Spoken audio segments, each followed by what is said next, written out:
Well, it's good to see you again, Robert. We were just talking yesterday and had discussed uh, the idea of, the, let us say, the intermingling of guided meditation and hypnosis or hypnotic induction. Uh, and so uh, basically, you could say then that a guided meditation, if it's done correctly as a guided meditation, then it has always wholesome value. But hypnosis uh, actually has a kind of a different reputation. And that reputation has to do with perhaps abuse, stage magic, stage performances generally is where a lot of people get the idea of hypnosis. Um, but another way of looking at it is that hypnosis is nothing but a suggestion. And if people are what they call successible to being influenced like that, then they can do the hypnotic induction. But if somebody intentionally has resistance, like, oh, you can't hypnotize me, then uh, that resistance will mean that the person is not going to be taking the suggestions. They're going to be actively fighting with them. All right. Well, that actively fighting with good suggestions is something that we pick up in childhood.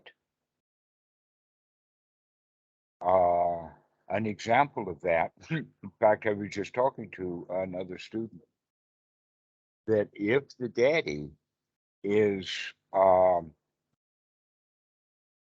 in the morning, is anxious and in a hurry and uptight about getting the kids ready for school, and he does that day after day after day, the kids will pick up on that and resist. They're actively slowing down because dad's all uptight and nobody really knows all of this is going on.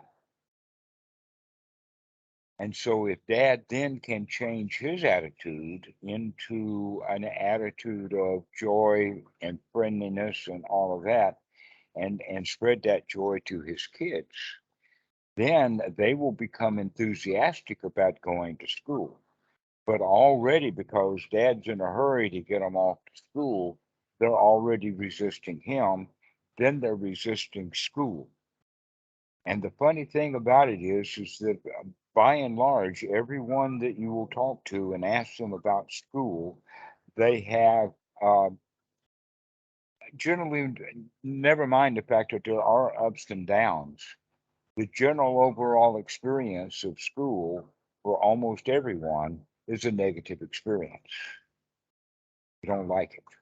When you think of school, we don't. We think of that. In fact, even when people think about, well, maybe I should go back to university or go back to college or take some courses online, we automatically kind of resist it Mm.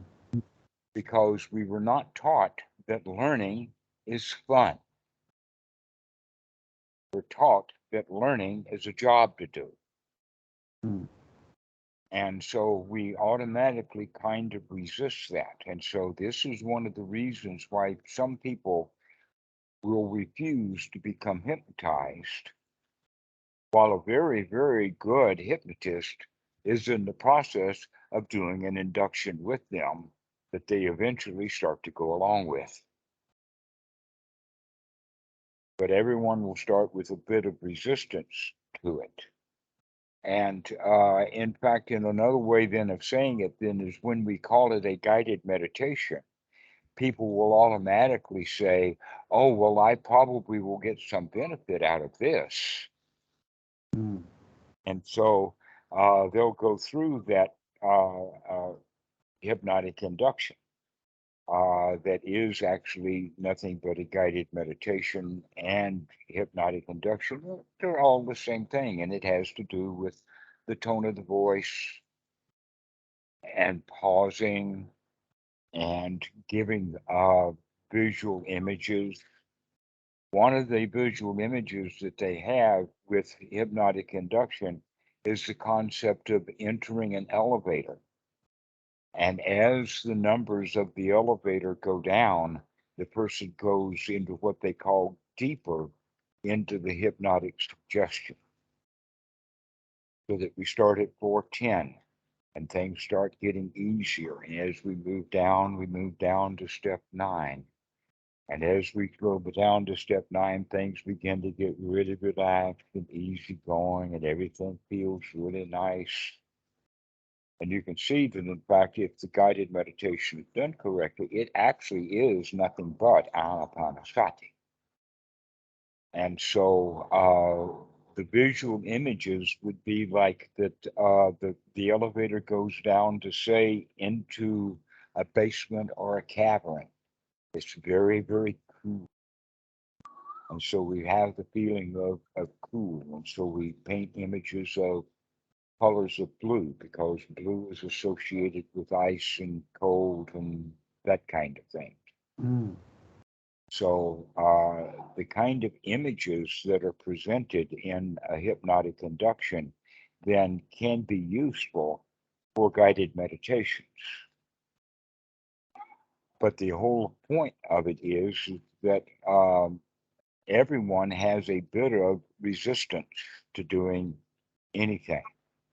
That in fact, this is something that's well known by good salesmen when they offer you a deal that they intentionally expect you to say no to, so that then they can offer you another deal that you might say yes to, but you've already given the person, let us say your mark, an opportunity to express his ego and to feel power because he's told you no. And that's how we gain our power, is by saying no. Mm. But this is, in fact, what every young 2-year-old learns, the power of no. This is why they call it the terrible twos. It's terrible because the child learns the word to no. And mommy is freaked out when that word comes up. Because here, this tender infant that we've been nurturing and taking care of and saying goo goo gaga to, and has been a happy little camper, all of a sudden he's saying no. Mm. And so that's what happens also. We get into the habit of just saying no, and we do it over and over and over again. We do it to our school, we do it on the playground, that we're always going around. When I say always, I'm not talking about the literal always, but from time to time, Mm. that we put up resistance or say no, because that helps us maintain our power. Mm. Because otherwise we feel weak, which means vulnerable, which brings on fear. And so, going back to the idea of the salesman, then one of the points of it is that if we can ask people a question to turn it around so that no actually is a yes, Mm. and we can phrase it like that in ways that are kind of sneaky. That we can ask someone about uh, uh, should I close this door? And they'll say no, when in fact you wanted it to stay open in the first place. Mm. And so you phrase it in a way to give people an idea to say no, which then gives you what you were looking for. Mm. But almost always, along with that business of saying no in order to keep our power, we also do it that way in the sense of taking our power means I want you to do what I want you to do. rather than convincing them that what they want to do is okay with you, then they'll do what you want them to do. This is all under the area of hypnosis. Hypnosis is nothing but the fine art of manipulating people. Almost so, let us say, in many cases, it's not for the benefit or for the wholesome outcome of the mark. It's for the benefit of the guy who's doing the hypnotic induction. Just like sales. In fact, you could go so far as to say that propaganda is nothing but a hypnotic induction. Convincing someone to do something that they really don't want to do by giving them an opportunity to say no to something else.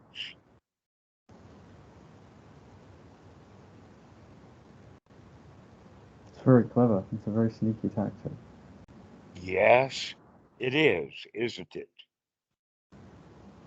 But it's not sneaky so much as that it is knowledge that's unevenly distributed.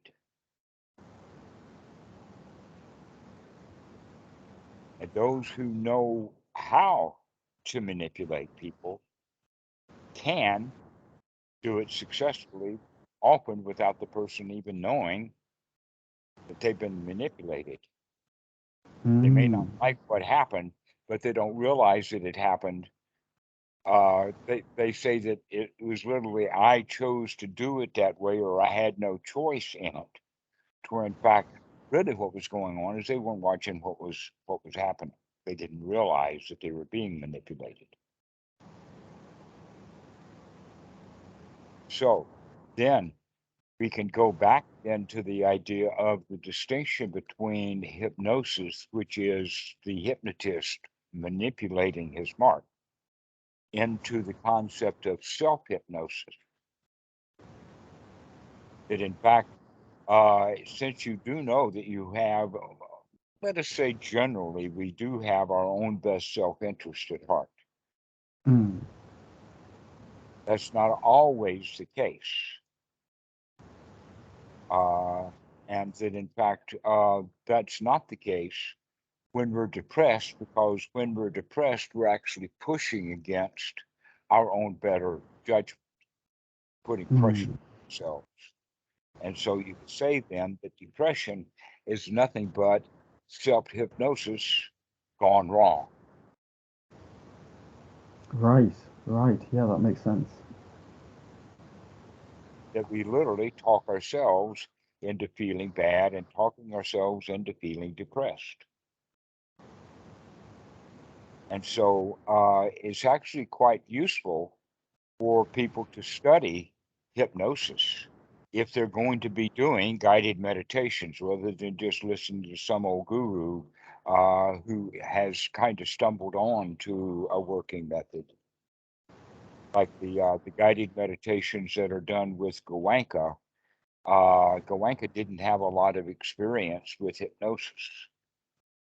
And because of that, a lot of times the students are actually resisting doing what he wants them to do by asking the questions wrongly and that kind of thing. So this is part of the quality of a guided meditation or a hypnosis is that we have to take these psychological factors into play so that we can manipulate get people to in the worst and silliest example is having someone to pretend that they're acting like a chicken on stage. You know, they put things like that on their head, chuck and whatnot like that. And everybody thinks that that's funny. And then the suggestion is made at the end of that is that they'll forget all about it, which then they do. But in the guided meditation, we don't want you to forget all about it. We want you to know that this was a hypnotic induction and that you got it successful and you got great benefit out of it. And those benefits, then you can do yourself again.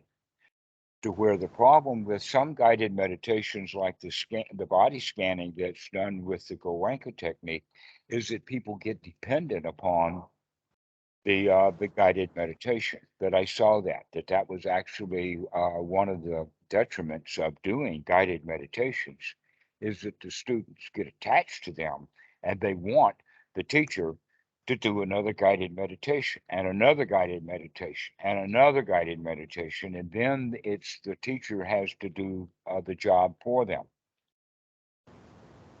That also can happen when someone, let us say, keeps going back to the teacher for advice and he gets his good advice, he goes away, and then he comes back to the teacher again to get good advice. But then he goes, and then he comes right back again. Mm. Okay, over and over again. And very soon the teacher's going to get the idea that no, this guy is not getting it, because the whole point is that this is something to be practiced on one's own.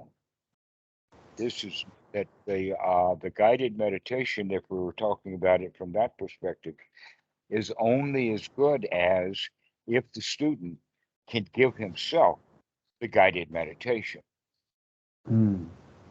Okay, and so a good guided meditation then is going to be going through the various parts of the Eightfold Noble Path, the Four Noble Truths, and that kind of stuff, but putting it into play and putting it into action right this very moment. Whereas speaking of it didactic, like the student listens about the Eightfold Noble Path in order to go practice it some other place, some other time.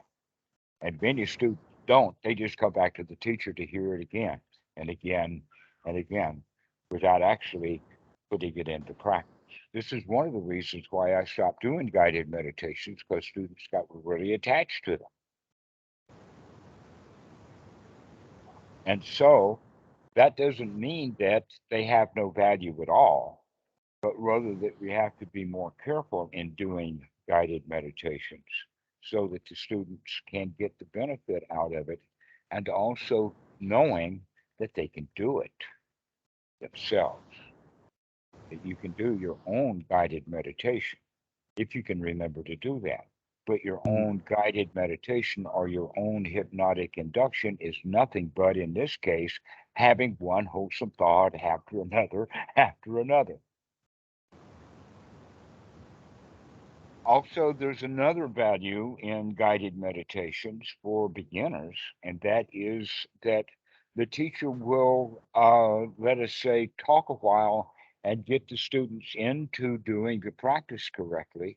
And then he'll be quiet for 2, 3, 4, 5 minutes and start watching for the agitation. If it's in a group, you start watching for the group's agitation.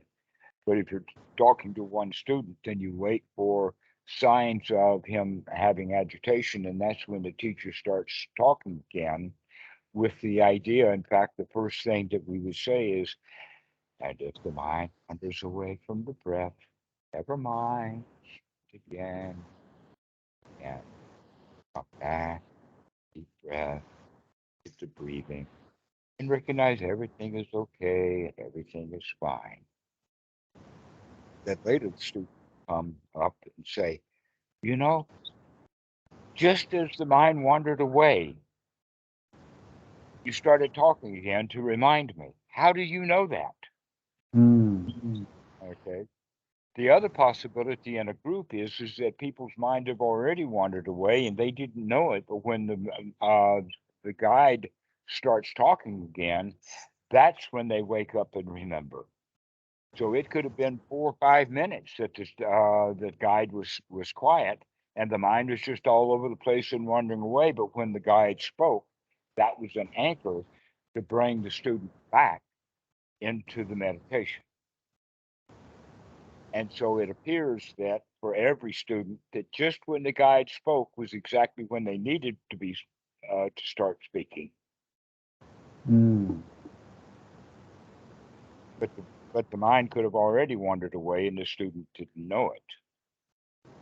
And so this is the value of the guided meditations on the second degree, not only number one gets the student's mind into a wholesome state, but the second degree is that it starts to teach sati, so long as the student doesn't become attached to the teacher's sati, and he starts to develop it on his own.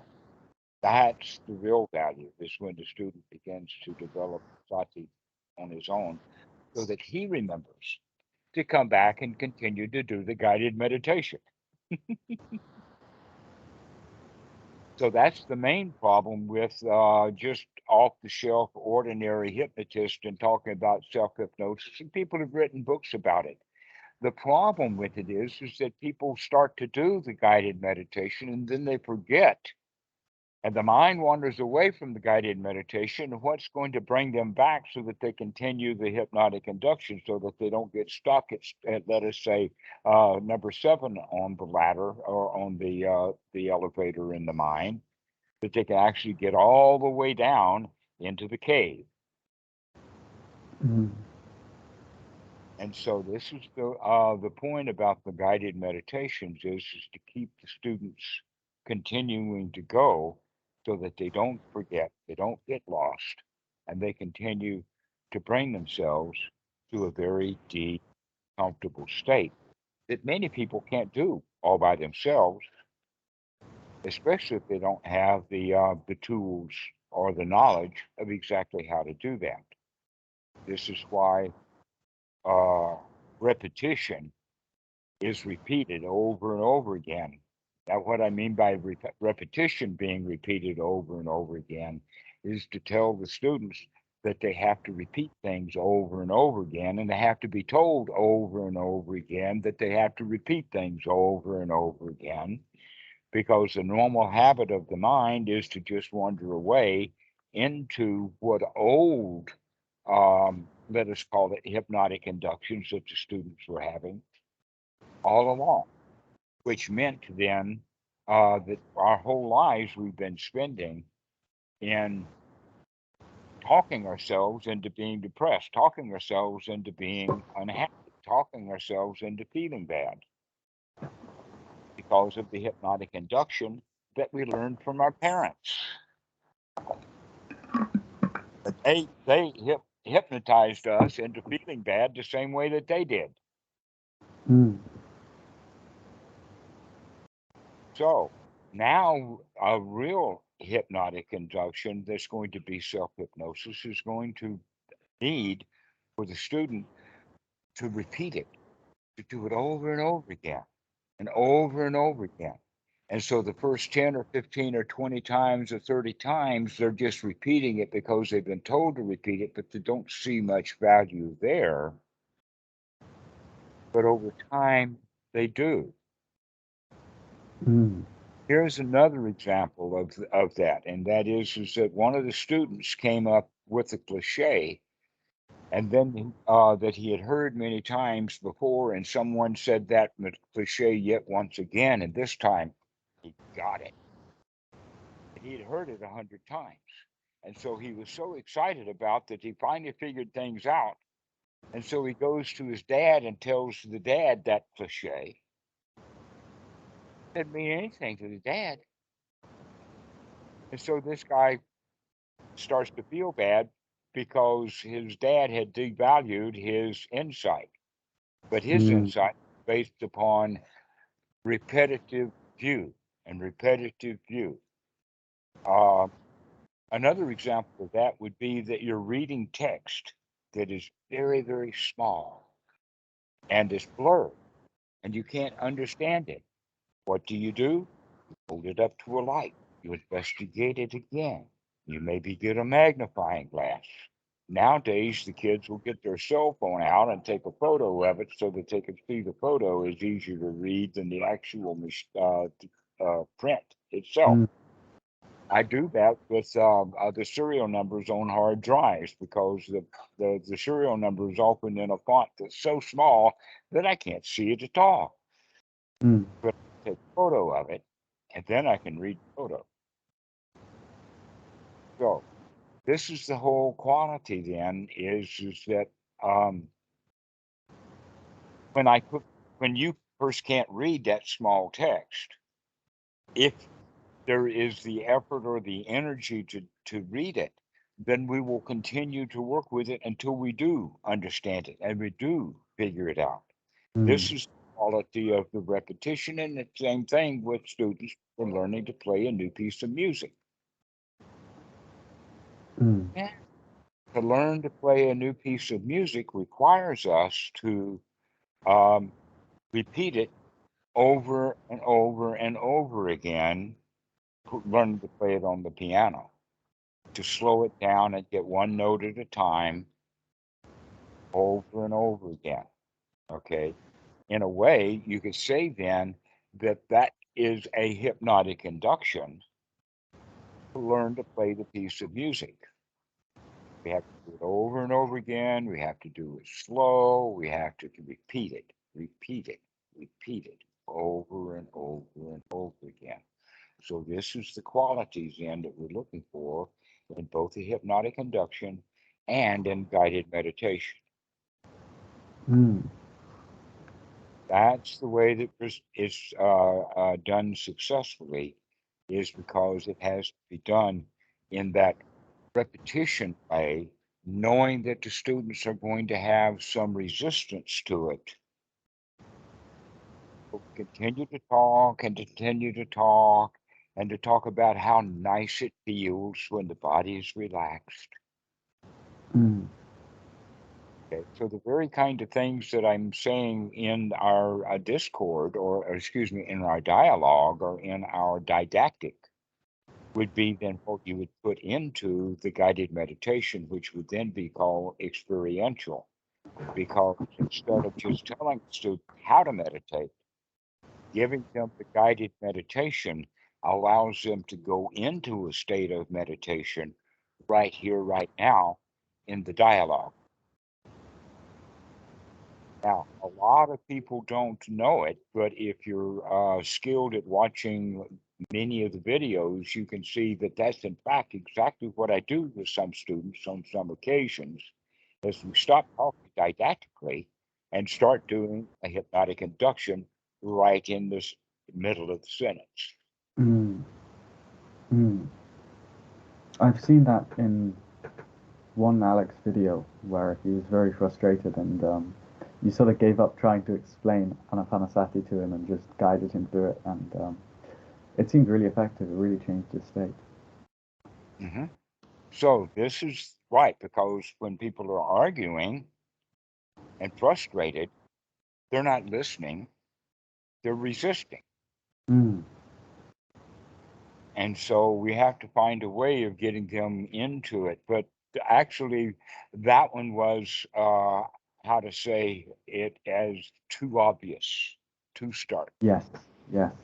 That there's often more subtle technique that, in fact, while I've been talking to you, I've been doing a bit of guiding you into those states. That it's not just didactic. Well, here's the problem with books. You see, books do not make guides. A book is not a guide. A book is all didactic information. Mm. Okay.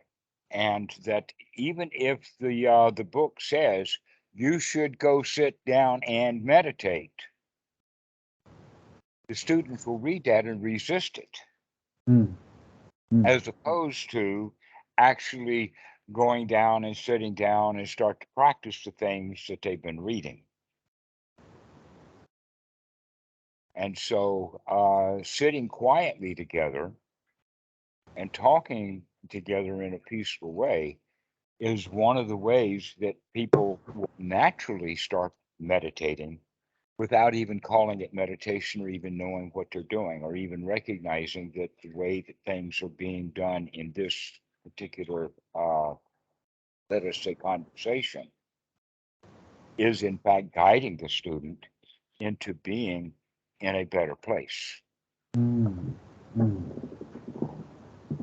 rather than in the way that salesmen or hypnotists do it, in the sense of guiding the person into a place where they could be taken advantage of. Yes, yeah. So there's that that's the two major ways of looking at it. Is the sales pitch come hypnotic induction for the value, or is it for the client, or is this merely the hypnotist or the salesman being able to manipulate his market? Mm. Mm. But now on the other side, now that it's your job, that you know this stuff, that you need to pay attention to it when it's happening, Mm. to Absolutely. know what's going in. Yeah, to recognize, oh, I see what this salesman is doing. Mm. Mm. Yeah, I could see how that could be dangerous, especially for spiritual teachers. Sort of like cults extorting money from clients and stuff. They could use some of those That's same skill exactly sets. right. Yeah. That's what a cult is. A cult is mass hypnosis. Mm. Mm. That's what propaganda is mass hypnosis, is taking advantage of people by being able to talk them into it. Mm. It's a And when brainwashing. Yeah. yeah, that's exactly, well, that's how the word brainwashing is used. I like to use the word brainwashing better in a better Yes. and Yeah. wholesome way. Yeah. That yeah, we do need to wash the brain. The problem with the word brainwashing is that it's not brainwashing. It is actually putting a whole bunch of trash in there. Right. Right. Yeah. That Yeah. if it were wholesome, it would be brainwashing, but in fact, it's not washed. That people are being taken advantage of. Yeah. You're making it worse. Uh, right. And, you know, um, Doe and Jim Jones and uh, Baker, many charismatic preachers. In fact, that's what the charisma is. The charisma that is known as charisma is getting people to do things that under normal circumstances they would see as ridiculous. Mm. Mm.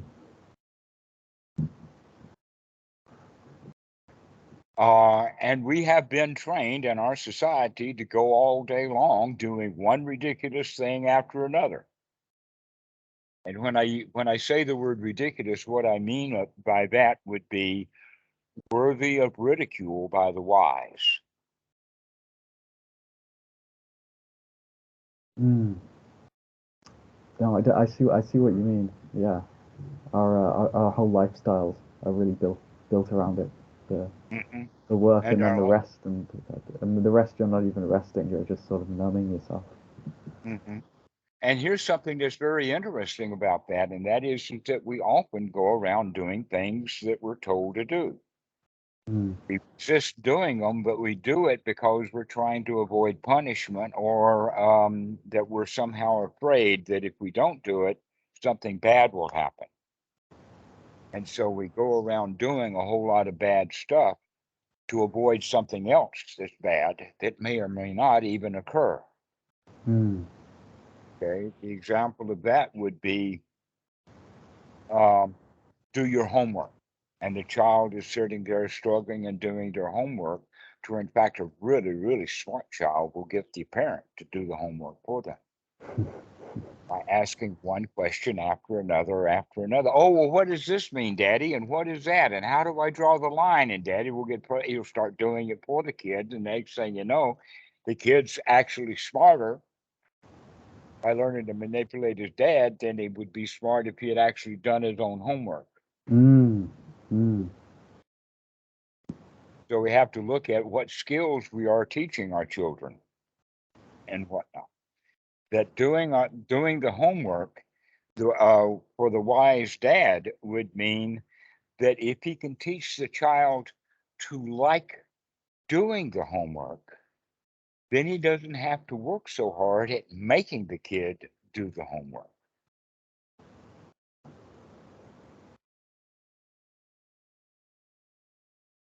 That would be a very wise decision on the father's part. Hmm. And Definitely. so, how the father could do that is if the kid does come and ask him a question, instead of saying to the kid, "Oh, you already know the answer to that. Why are you bothering me for it?" We can do it and play a game. Oh, I bet you do know. Give me a Mm. guess. What do you think? If you didn't care about whether you got it wrong or not, which one would you choose? And so we can make a game out of it. And so the homework can become enjoyable. If we could teach our kids to enjoy their homework, then they would choose to do the homework out of their own joy rather than choosing to look at the cell phone, because that's what kids are doing. Nonstop is looking for joy. Mm. And we don't get out of that. That kid is still within us all the time. We're out there looking for joy. But the fact is that we're not very skilled at finding the joy immediately. And then we'll forget about the joy and we'll go off and do what we're told to do instead. Mm. This is one of the things that you could say is the cause of the monkey mind.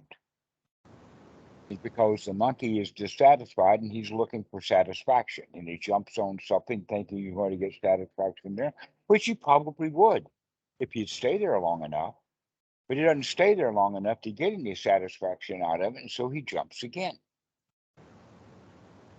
Here's an example of how we do that, and that is that let us say that the average student, Dhamma dude or whatever, is watching YouTube videos. While he's watching one YouTube video, he's looking through the what he's going to look at next.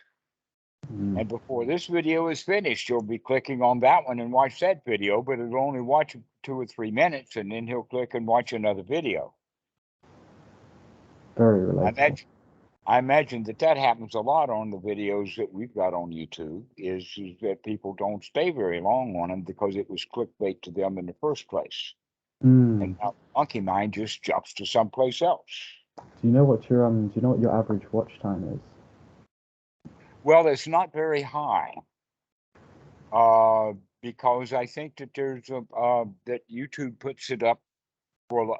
There's several possibilities. One is that I think that there may be some bots that are going on that are outside of YouTube, but it may also be the way that YouTube presents the videos to just general massive audiences. Mm. Somebody will click on it, and then it's not to their liking. It didn't have beautiful music or whatever they were looking for, so they'll go click on something else because their screen has many choices. Mm. So with every video, YouTube is presenting on that same screen with that video a bunch of other choices, and people will click on this and then click on that and then click on this and then click on that. That in fact, many of the times, the video that we're about to click on, if we would merely read the title of it, that would be sufficient.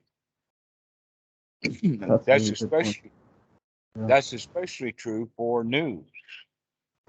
You don't have to watch the video because the title of it gave you the whole point of what the video is. Why should I listen to them talk 10 minutes about the stock market went up, or talk for 10 minutes about, oh, there are destroyers within 70 miles of Russia territory? Yeah, okay, so we know that. Why should I listen to 10 minutes to Yeah. talk about it? Yeah.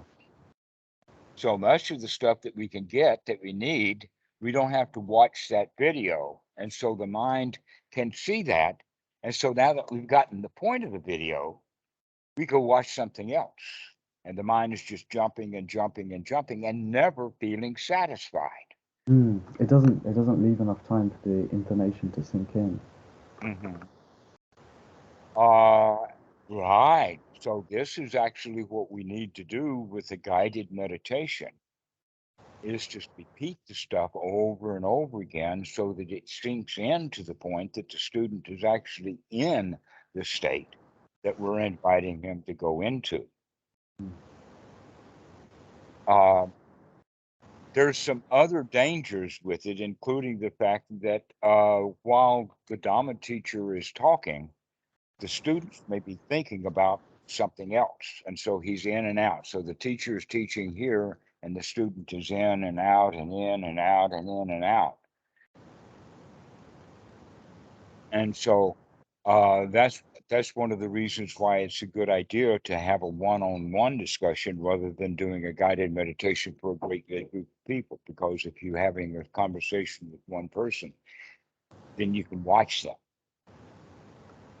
and you can see whether their eyes are going off that way or that if they're not listening, whatever. In fact, from time to time on some of the videos, you can hear that I've just stopped talking, just stop, just to see what the student is going to do next. And oftentimes, the student is just lost in thought.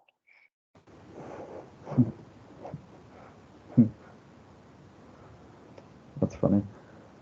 Okay, so that means then that any good guided meditation means that it's actually got to be a real dialogue between the guide and the student, because the guide's got to pay close attention to what the student's doing. So these are the basics, and you can tell that in fact that normal states that people are in, people actually you could say that everyone has a home feeling or a place where they land. When nothing else is going on, they will wind up being in that feeling. That can be a feeling of fear, it can be a feeling of frustration or anger, it can be a feeling of being under great pressure, which we mean by depression. I mean, the word is it, when they say clinical depression, all that means is somebody who's been to university can see that you're pressurizing yourself. Yeah. That's what makes it clinical, is the clinician can see what's going on. But generally, we are all depressed from time to time. That's one of the favorite landing places for many people. And it can have, let us say, a handle or a catchphrase, like "What's the use?" or "What's the bother?" Or a real pity party is going to have something like "Poor me." "Oh, this is terrible." This always happens to me. Yeah. "Oh, does it? I hadn't noticed."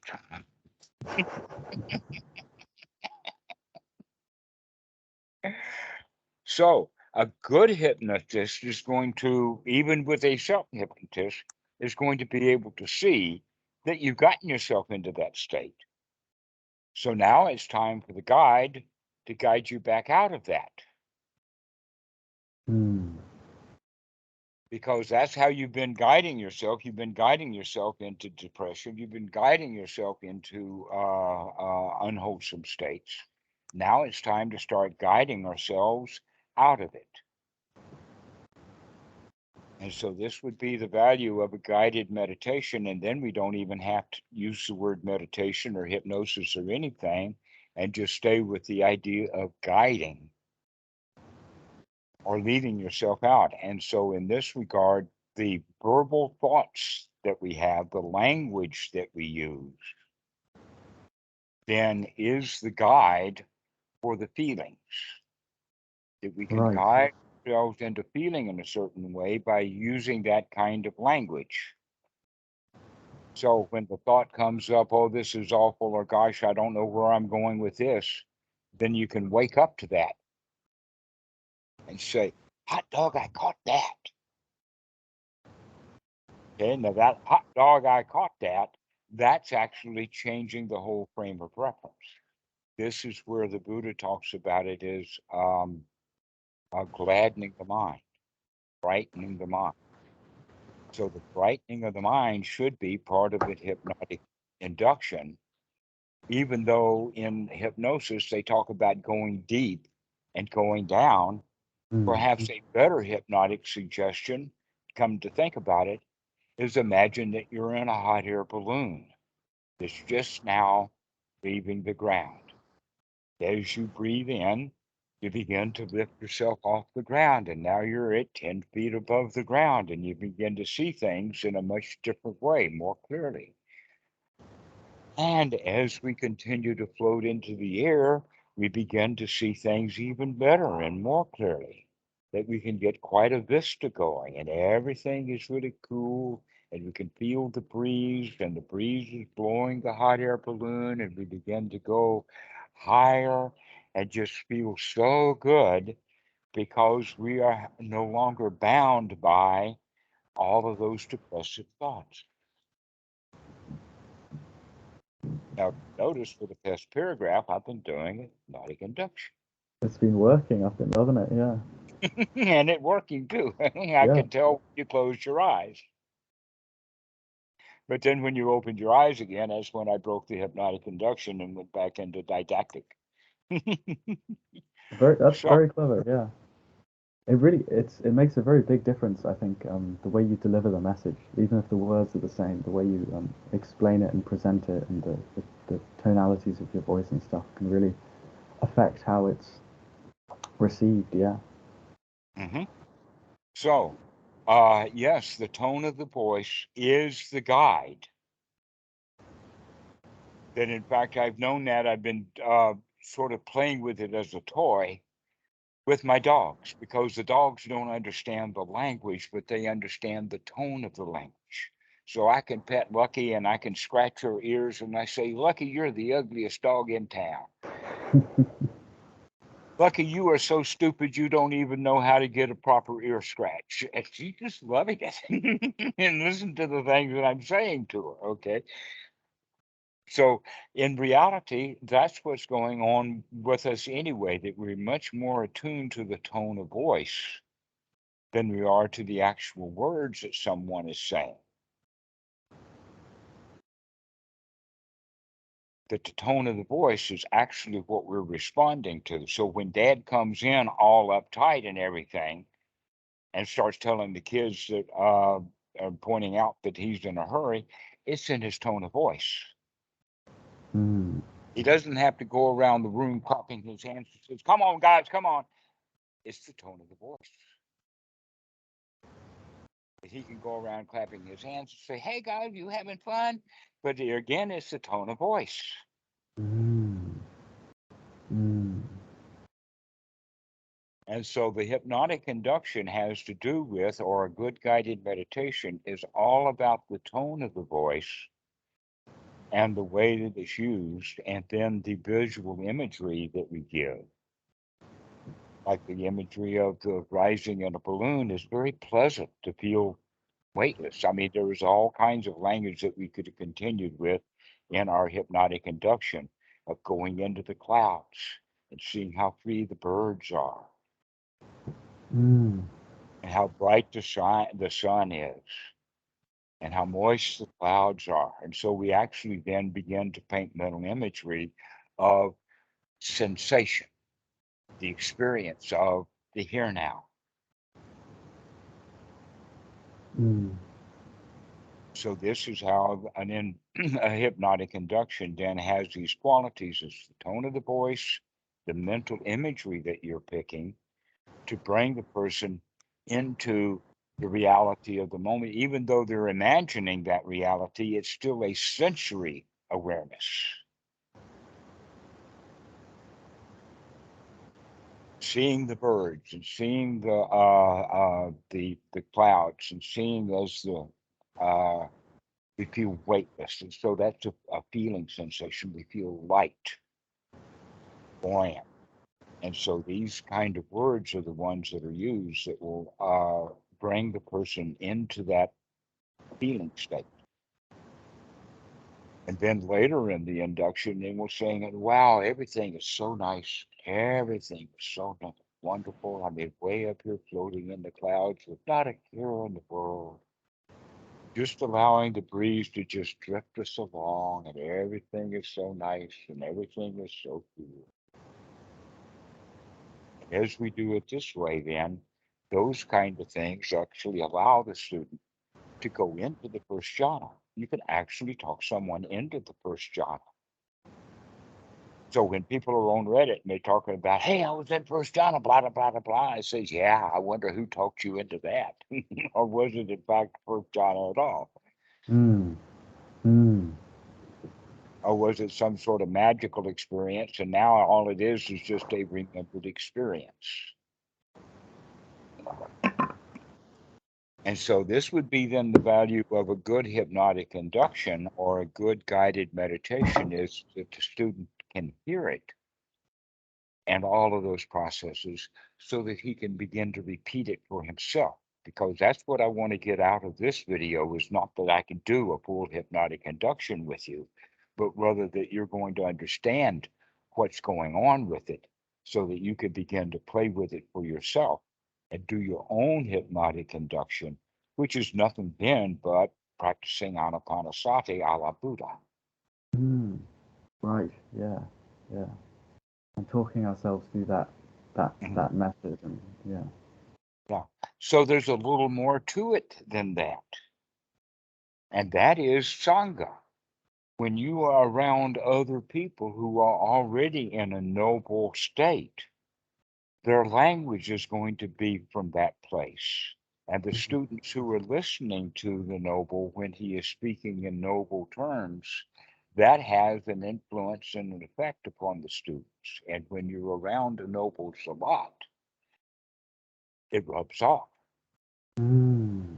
This Mm. is what Sangha is all about, is that nobility is transferable through hypnotic induction without any formalities of it at all. Mm. Mm. And so the more noble you speak with other people, the more value it will have for you. And the more noble language that you hear from other people, the more valuable it will be for both of you.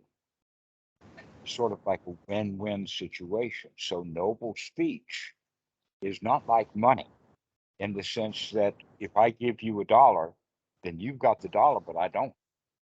Mm. Rather, it's more like fire or information. That if I teach you about or tell you about hypnotic inductions and guided meditations, and you know that, now we're both better off because we both know. Right. Yes. Definitely. And I think this is a very sort of. I mean, to me, it feels underappreciated. Just because the difference that I can see, having you made it, since you've made it explicit, that I can see the difference that it makes is Mhm. significant. Right. And I imagine that most of the Dhamma that you'd gotten before, you'd gotten out of a book. Yes. Yeah. But the guy who wrote the book doesn't know what mind state the reader's going to be in 5 years after the book is written. Mm.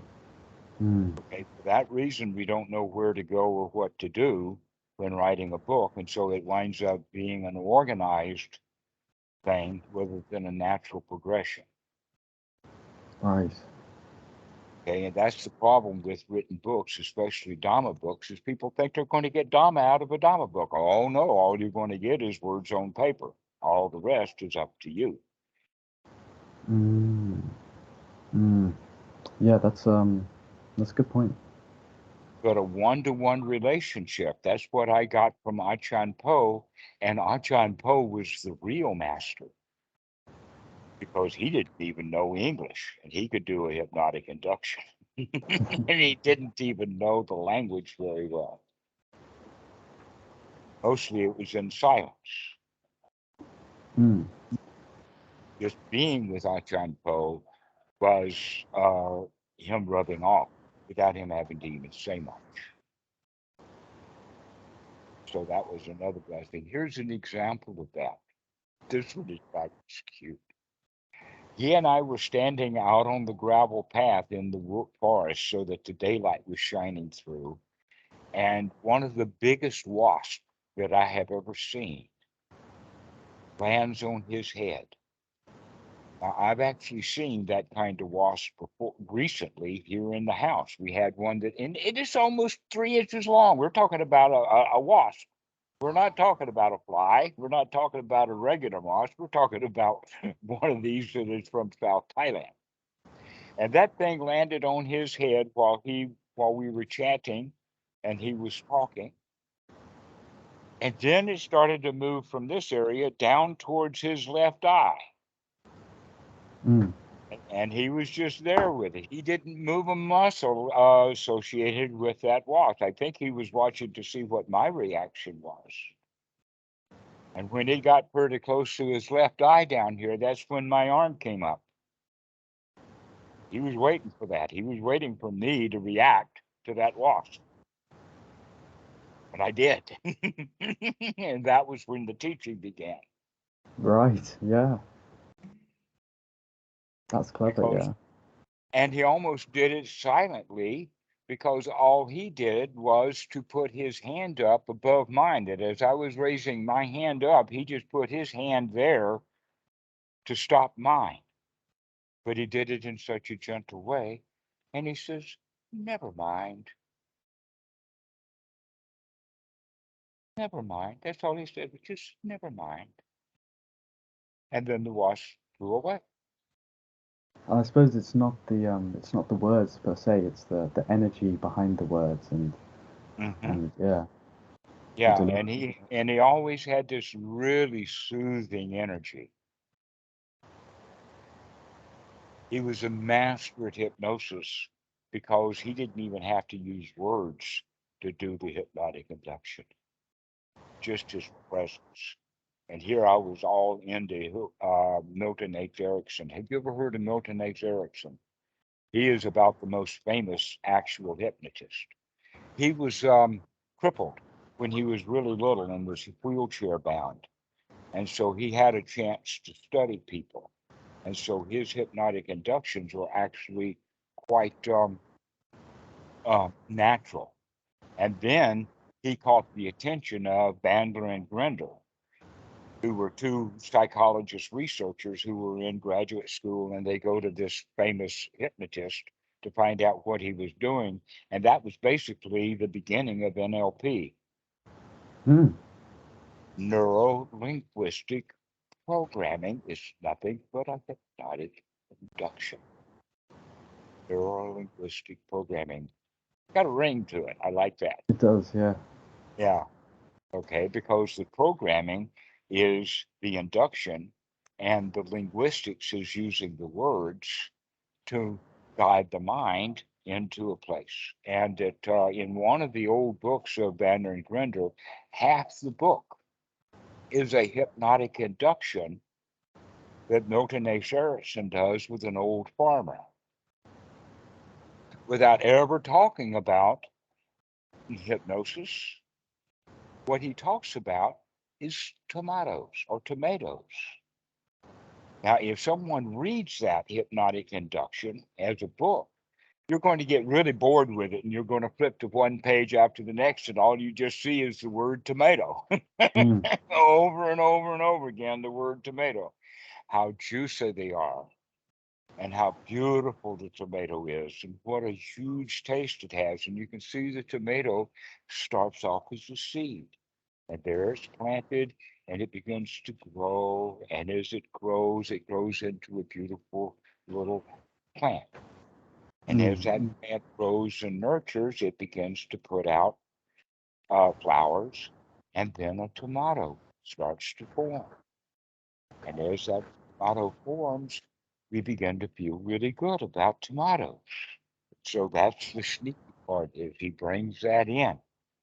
So this is how the hypnotic induction is done by real experts. But I now can see, reflecting upon it, that Achan Po was an even more of a master hypnotist than this very famous Milton A. Erickson. But he didn't even know what he was doing. In a way, you could say that neither one of them knew what they were doing. Hmm. But that so this whole idea of guided meditation is exactly what any noble is going to be doing with any student who comes by, is to talk about the Dhamma in a way that brings the person into the Dhamma right then and there, as opposed to just teaching the Dhamma for them to go get it some other time.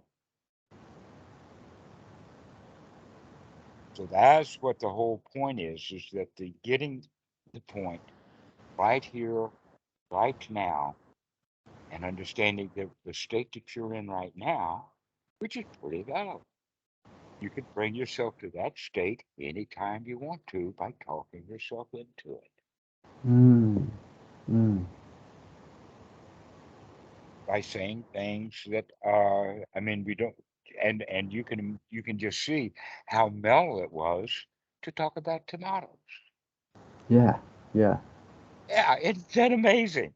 Yeah. It depends upon your tone of voice, but we could also have a conversation about tomatoes. Well, I really want the big ones, and we can shine them up. And if there's any bad spots on them, we got to cut that out, and we'll get these things to market. So we can talk about tomatoes, and it has no value, or it's got Mm. commercial value, as opposed to talking about tomatoes or any other thing. So the reason that tomatoes were used was because that was the tomato farmer. So that Mm. was something close to him, important to him. And so Erickson would take that as the let us say the format or the place to use to get this old farmer into a really, really good state. So then he could give the data or the information that the farmer needs to hear, like that those tomatoes actually can cure your cancer, not because you eat them, but because you love them. And if you start loving things more and more, then you won't be eating yourself out, which is nothing but what cancer is just eating yourself alive. And when we don't do that, everything is cool. And so this is a way that we could talk about and get a person into a really good state and then help them out of their depression. I think they're not really as heavy as you would thought that they were.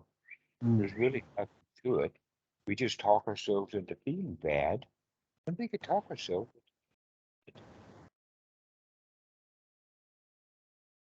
So depression, there's nothing to it really. Just lay off.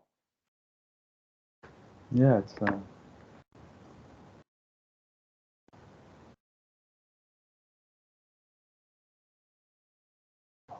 yeah.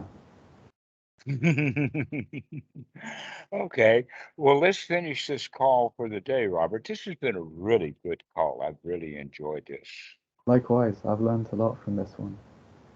Okay. Yeah. Brilliant.